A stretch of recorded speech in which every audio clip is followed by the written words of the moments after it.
reform in American education. Who is Diane Ravitch? Diane Ravitch is the author of The Death and Life of the American School System, How Testing and Choice Are Undermining Education. She is also an educational historian and the former Assistant Secretary of Education.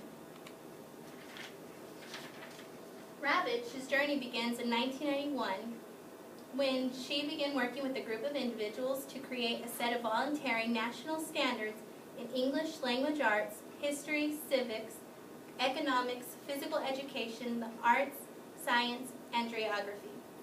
In 1994, the efforts to establish a voluntary national curriculum, national standards, fell apart when Lynn Cheney attacked the not yet released standards for their political bias.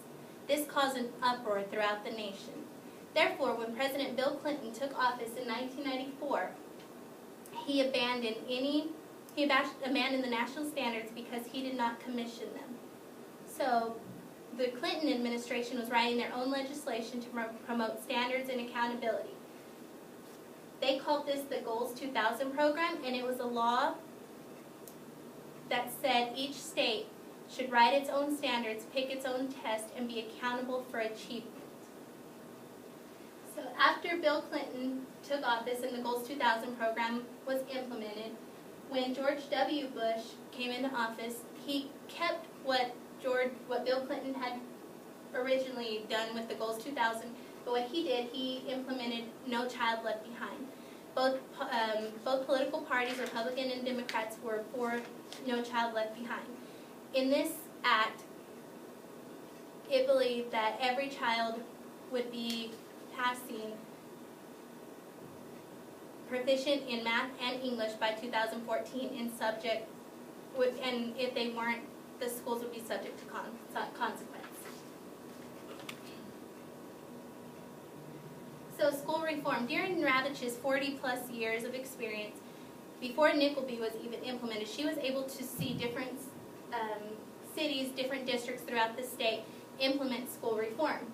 So in New York City, this was a good example when in District 2, Anthony Alvarado, he became superintendent of District 2, and his school reform was where he implemented a balanced literacy program, and principals throughout the district were known as instructional leaders, not just managers.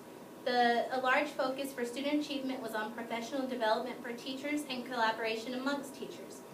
Over the course of Alvarado's tenure from 1987 to 1998, student achievement had dramatic improvements. Many teachers in this district and administration were very happy as well with the outcome of Anthony Alvarado and what he had done with the school system. So after the success of District 2, although success was sometimes questioned because some people claimed that some of the schools within the district were not completely passing, and they were only spotlighting the schools who had passed. So in San Diego, a man by the name of Alan Burson was hired as their superintendent.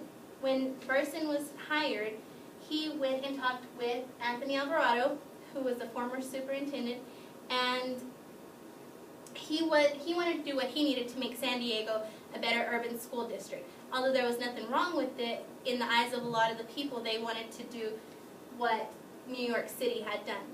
So when Alan Burson tried to implement the same thing that District 2 did with their district, it was a failure because he was trying to make too many changes too quick. Teachers were not on board, administrators were being fired, and they were not happy. And overall, they noticed that some elementary schools had academic gains, but there were not positive comparisons compared to other urban districts throughout the state. In June 2002, Mayor Michael Bloomberg, he tried to implement he became superintendent for New York City, and he ran the school system using a business model. Like other districts, this plan did not have a city-wide curriculum. Many parents did not like this model because they felt that it was too difficult to contact with anyone who was higher in the district, and therefore they felt that for their students' education, for their child's education, they couldn't really get a hold of anyone. Let's see. Another thing that was also implemented were billionaires who were bringing their foundations into the school system. They were trying to make sure that, or try to implement their thoughts on school reform into the public school system. And also, this failed as well, because Ravitch was in this story, gave an example of Bill Gates, the Bill and Melinda Gates Foundation.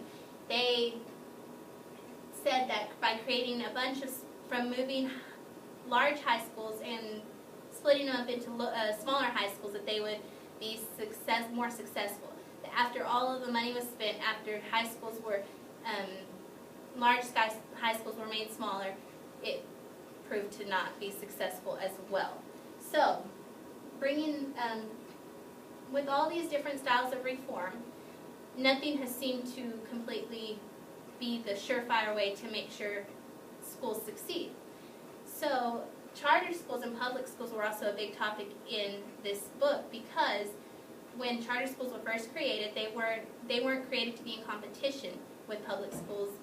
Now that's where the model has brought them. Charter schools do receive funding from the state as well as financial sponsors, and many times the thing that's happening is that charter schools, they are expected to make the same changes or implement the same at Nickleby as public schools, but what's happening is that charter schools are getting the students who are from the schools that are failing, they're able to get them, and they're taking away students from public schools. And so therefore it's not fair to the public school system, because they can't just throw out or reject students who have disabilities or other discipline issues. So Ravitch's support for Nickleby ended in November 30th, 2006, when President George W. Bush initially implemented Nickleby. She was on board with it, but over the years she started to see the danger of when trying to reach the impossible. There was a culture of testing that was spreading through every school in every community, town, city, and state. Students and subgroups of students were not able to reach the level of proficiency that the law asked them to. So, Ravitch believes that all students can and should learn, but as a goal, it's utterly out of reach. So she, I like something that she put in her the end of the book. She says that we must turn our attention to improving the schools, infusing them with the substance of genuine learning, and reviving the conditions that make learning possible. She says that we need to leave education to the educators and not to the political parties, so we can the educators are the ones who make school more successful.